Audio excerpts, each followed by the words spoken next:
Customer کو 90 روپے میں ایک چیز بیچی, اس نے مجھے 100 کا نوٹ دیا, میں نے اسے 10 روپے واپس کیے, لیکن وہ 10 روپے میری دکان پر بھول کر چلا گیا, تو وہ 10 روپے میں صدقہ کروں یا خود رکھ سکتا ہوں؟ انویز لاکھانی انڈیا سے. دیکھیں لقطہ ہے, لقطے کا حکم یہی ہے کہ آپ مالک کو حتی الامکان تلاش کریں, تو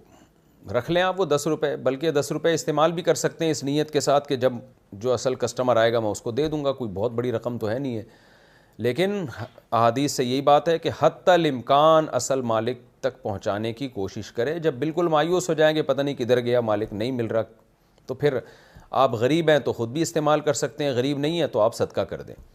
اور اس نیت سے خود استعمال کر لیں کہ میں 10 روپے کبھی صدقہ کر دوں گا تو بھی ٹھیک ہے, یہ پیسے آپ استعمال کر لیں, اور جب کوئی فقیر آئے تو اس کو 10 روپے دے دیں اس نیت کے ساتھ کہ اصل مالک کے تھے. اور اگر آپ خود غریب ہیں تو خود کھا سکتے ہیں آپ, پھر کوئی حرج نہیں ہے.